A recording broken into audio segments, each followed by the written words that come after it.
పునీత అల్ఫోన్సమ్మ గారు ప్రభు శ్రమల్లో భాగం పంచుకోవాలి అని ప్రార్థన చేస్తూ ఉండేవారు. అందుకే ఎప్పుడు కూడా ఆమెను రోగాలు చుట్టుముడుతూనే ఉండేవి. పగలంతా మామూలుగా పనిచేసిన రాత్రిలో నిద్ర మానుకొని ప్రార్థన చేస్తూ ప్రభు శ్రమల్లో భాగం పంచుకుంటూ ఉండేవారు.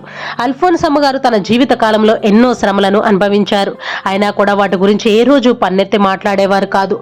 చూసేవారికి ఆమె ఒక అందమైనటువంటి రోజా పుష్పంలా కనిపించేవారు.